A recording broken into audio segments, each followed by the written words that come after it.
The moment froze on a single decision. Backstage, lights humming, a microphone resting on a stand just off stage, Prince stood still while Michael Jackson waited somewhere beyond the curtain. The time was the early 1980s, the location a major televised concert space where history was supposed to be made. The turning point object was the microphone itself, already live, already promised.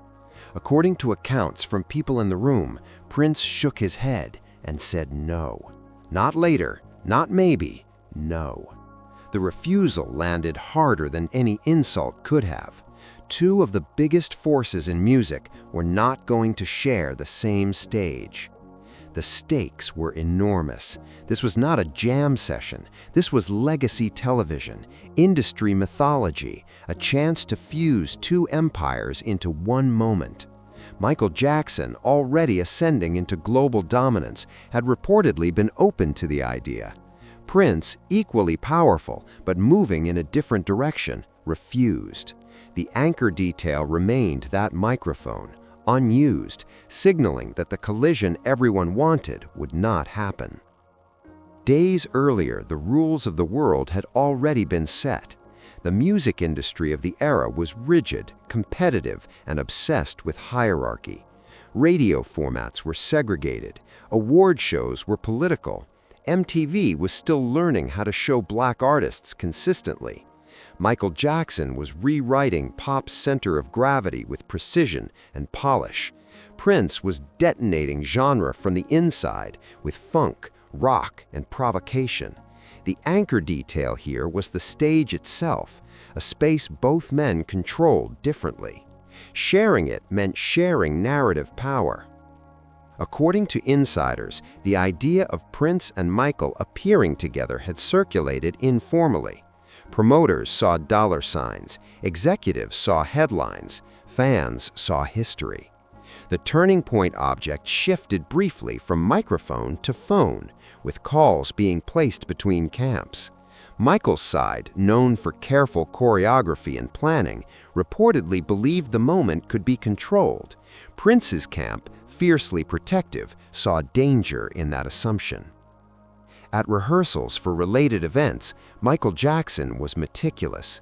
Every step was counted, every camera cue rehearsed. The anchor detail was a marked floor position, taped and measured.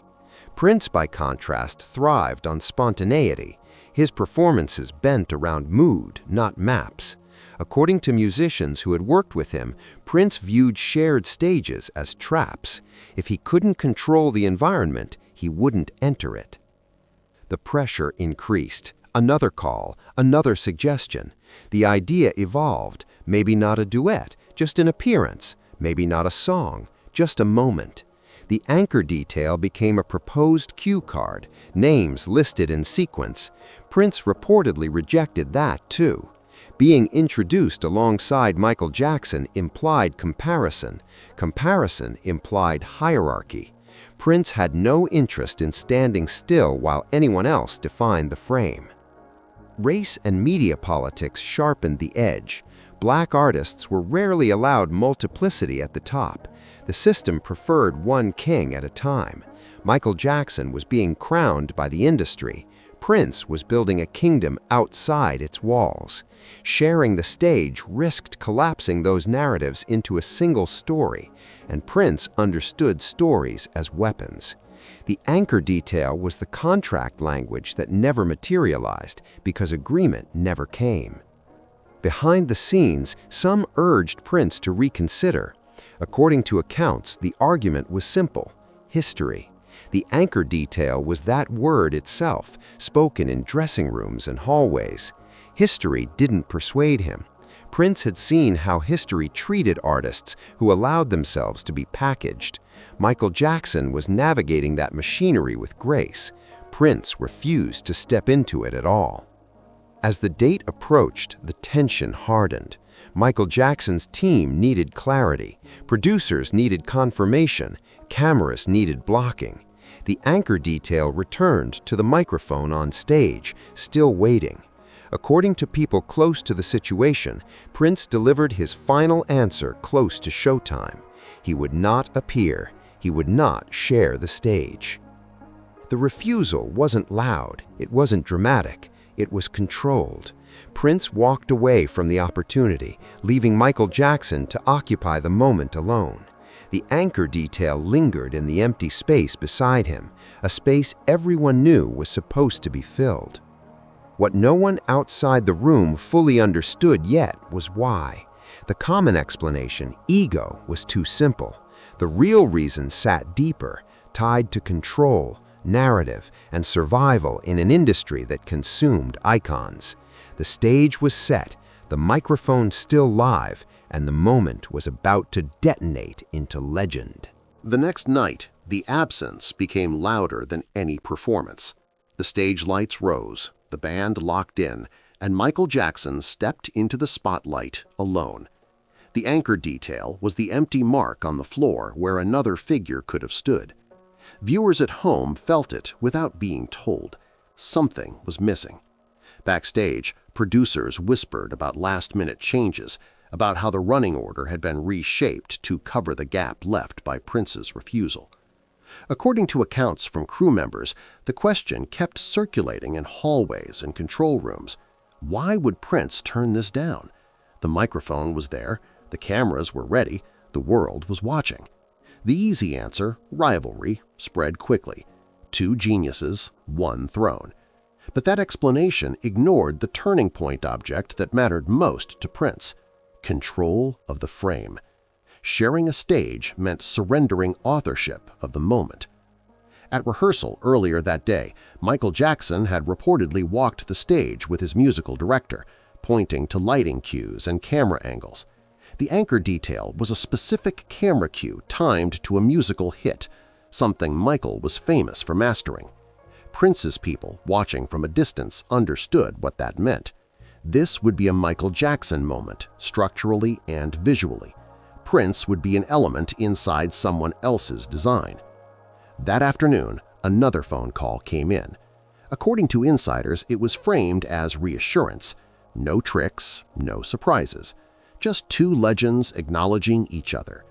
The anchor detail here was the phrase, "just walk out," reportedly used to minimize the risk. Prince didn't buy it. Walking out is never just walking out when cameras are rolling and history is being edited in real time. The next escalation came from the press.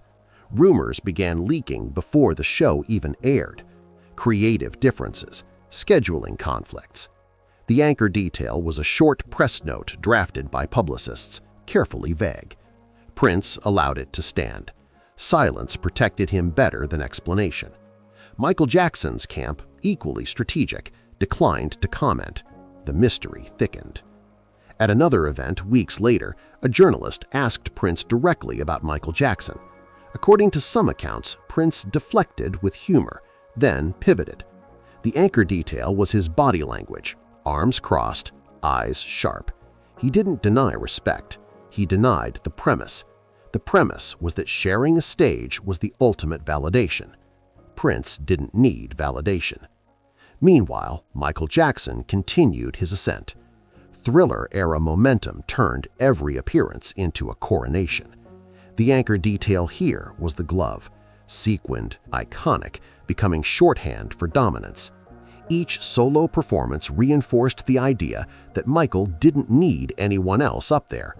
Ironically, that success validated Prince's instinct. Sharing the stage would have locked Prince into a supporting role in the public memory of that era. The industry responded in its usual way. Executives framed the non-collaboration as a missed opportunity. The anchor detail was a quote circulated internally. "Can you imagine the ratings?" Ratings were the currency. Prince dealt in something else: leverage. By refusing, he preserved his autonomy and his myth. Another escalation came through musicians. Band members who had worked with both artists compared notes. According to some insiders, Prince had a rule: never appear where improvisation was impossible. The anchor detail was the rigid set list Michael used, timed to the second. Prince's shows could stretch or collapse based on feel. Sharing a stage would force one philosophy to dominate. Prince knew it wouldn't be his. As time passed, the refusal hardened into legend. Fans debated it endlessly. Some accused Prince of fear, others saw arrogance. The anchor detail often cited was a supposed comment attributed to Prince, reported, never confirmed, about not wanting to be managed on stage. Whether he said it or not, the idea stuck because it fit the pattern. Behind closed doors, the ripples rained out. Promoters stopped pushing joint appearances. The idea became taboo. The anchor detail was an unspoken rule. Don't ask Prince to share a spotlight unless he owns it. Michael Jackson, for his part, rarely revisited the possibility publicly. He didn't need to. His silence allowed the narrative to remain unresolved.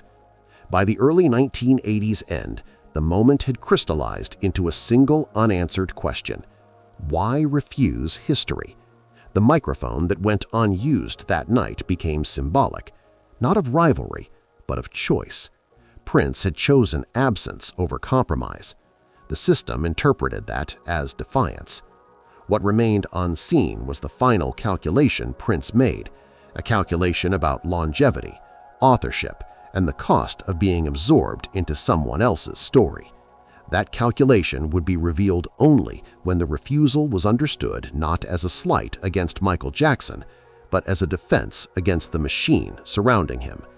The detonation was coming, not on stage, but in the meaning people would eventually assign to that empty space. The moment finally detonated, not with sound, but with clarity. Years later, when the question resurfaced in documentaries and late-night interviews, the anchor detail everyone returned to was still that empty spot on stage, the unused microphone, the unclaimed mark on the floor. Prince's refusal had outlived the event itself. It had become evidence of intent. According to musicians close to Prince, the real reason wasn't fear of Michael Jackson's talent, nor jealousy of his fame. It was authorship. The turning point object was never the microphone, it was the stage itself. Prince understood that stages don't just amplify sound, they assign meaning. Whoever designs the moment controls the story told afterward. Michael Jackson's performances in that era were engineered experiences. The anchor detail was precision, exact lighting hits, rehearsed pauses, camera cues synchronized to choreography.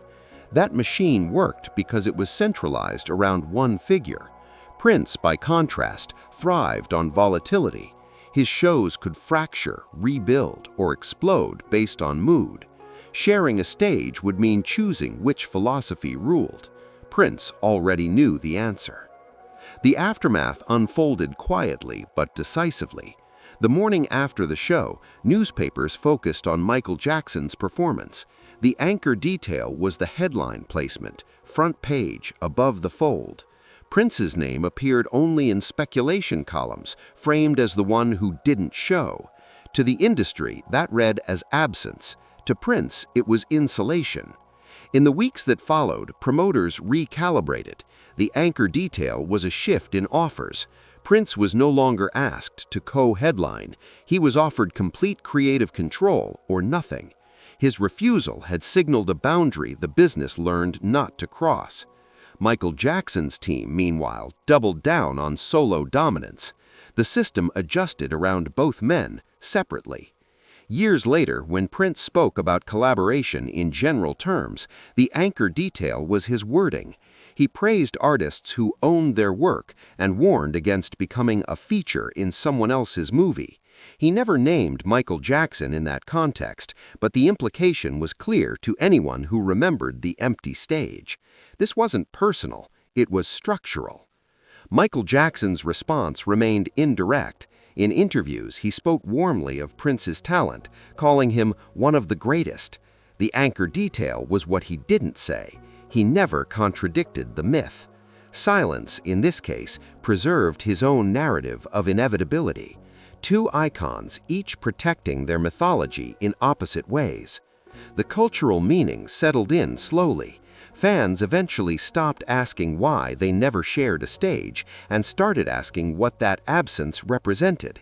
The anchor detail shifted from rivalry to philosophy. Prince had refused not because he couldn't compete, but because competition itself was the trap. Sharing the stage would have framed both men inside a hierarchy Prince didn't believe in. In retrospect, the refusal reads less like a snub and more like a thesis statement. Prince believed that once an artist gives up control of the moment, they give up control of how history remembers them. Michael Jackson, already the axis of the industry, could afford collaboration. Prince, fiercely independent, could not. The final consequence was permanence. The fallout wasn't an argument or a feud, it was a line drawn so clearly that it never needed to be crossed again. The two men continued on parallel paths, each untouched by the gravity of the other. That empty space on stage became proof that power sometimes looks like absence. The brutal truth is this: history remembers what happened, but it also remembers what didn't. And sometimes what didn't happen tells you exactly who was in control.